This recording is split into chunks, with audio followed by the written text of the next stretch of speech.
Selamat sore semuanya. Assalamualaikum warahmatullahi wabarakatuh. Sebelumnya perkenalkan, nama saya Muhammad Agung Setiabudi dan ada rekan saya di samping saya, Zakil Fatra Jularman.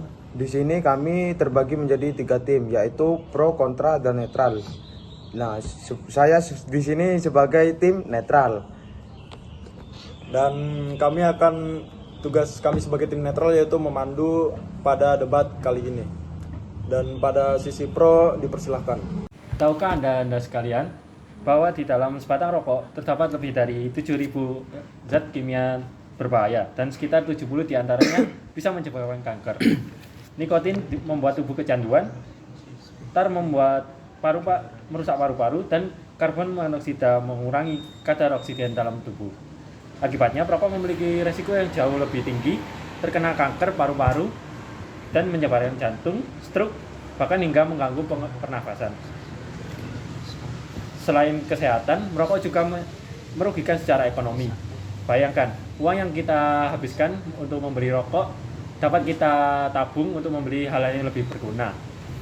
Untuk pendapat Bapak-bapak sekalian, bagaimana pendapatnya? Terima kasih.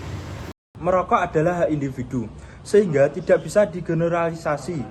Perokok pasti sakit atau membahayakan.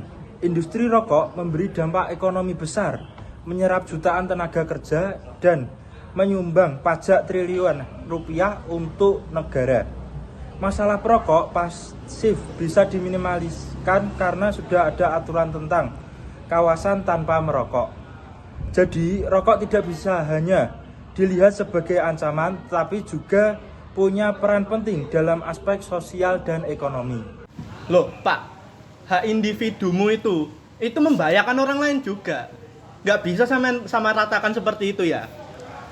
Manfaat ekonomi rokok tidak sebanding dengan biaya kesehatan yang ditimbulkan.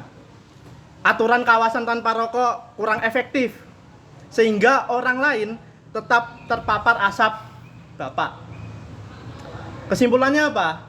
Kerugian merokok jauh lebih besar daripada manfaat yang ditimbulkan oleh sampean. Lalu juga banyak sekali saya temuin orang-orang yang merokok tapi tidak pada tempatnya. Padahal di situ ada anak kecil, ada ibu hamil, atau orang-orang yang istilahnya mempunyai penyakit asma ataupun tidak merokok. Ya. Saat ditegur, mereka itu malah marah dan merasa bahwa itu adalah hak mereka untuk merokok. Lalu apa pendapat tim kontra mengenai hal tersebut?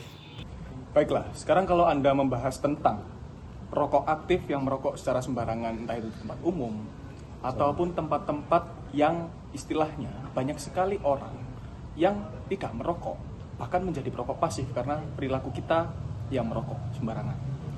Menurut saya, kenapa merokok itu adalah hak individu dan juga Anda tidak bisa melarang sepenuhnya ketentuan itu? Menurut saya adalah karena rokok itu bukan penyebab utama kesehatan dari perokok-perokok ataupun orang-orang yang terdampak rokok atau misal kayak perokok pasif. Dikarenakan mereka sendiri seharusnya juga memiliki kesadaran ataupun istilahnya penyakit bawaan yang bisa ditimbulkan karena reaksi dari asap rokok di sekeliling mereka. Jadi menurut saya adalah kegiatan merokok ini bisa dibilang tidak bisa disalahkan sepenuhnya, tapi juga tidak bisa dibenarkan sepenuhnya, karena sama-sama memiliki resiko dan juga dampak buruk yang ditimbulkan. Tapi Mas, asap rokok itu bisa ditimbulkan bahkan dari sejak anak kecil yang masih sehat, masih sangat sehat, yang bahkan baru lahir sudah menghirup asap rokok karena ada oknum-oknum orang tua yang tidak memiliki kesadaran yang tinggi akan kesehatan anaknya sendiri. Itu yang menyebabkan bahwa kesehatan anak kecil di Indonesia tidak dalam kondisi yang prima karena dari kecil mereka sudah menghirup udara yang tidak bersih, udara yang tidak berkualitas. Itu yang menyebabkan bahwa bukan saja penyakit-penyakit itu ditimbulkan dari bawaan genetik mereka, tapi karena mereka sendiri sudah menciptakan penyakit, menanamkan penyakit karena asap rokok itu yang dari awal seharusnya tidak dihirup oleh anak-anak, bayi, bahkan balita, bahkan yang masih sekolah. Dan kami sangat tidak setuju dengan keadaan yang Pada saat ini. keadaan saat ini yang membebaskan bahkan orang-orang yang tidak bertanggung jawab akan kesehatan rakyat-rakyat lainnya yang mereka tidak tahu mereka penyakit apa yang mereka derita gitu. Jadi perlu kesadaran dari rakyat itu sendiri dan bahwa tempat-tempat rokok itu ada batasannya dan ada tempatnya sendiri. Sekian, Mas. Saya izin menambahkan, kalau menurut bapak-bapak sekalian, bagaimana untuk oknum-oknum perokok yang membuang sampah sembarangan dan mencemari lingkungan? Terima kasih. Memang kita tidak bisa membenarkan hal tersebut, apalagi teruntuk orang tua yang sudah memaparkan asap rokok dari anak-anak mereka dari kecil.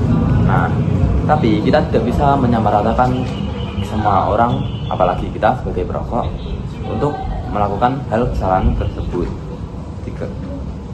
Jadi kita perlu adanya edukasi dari pemerintah maupun dari lingkungan sekitar kita agar tidak merokok di kalangan anak kecil tersebut. Dan kita pun sebagai perokok juga ingin mempunyai hak sebagai kita untuk merokok di lingkungan sekitar kita. Baik, izin menambahkan.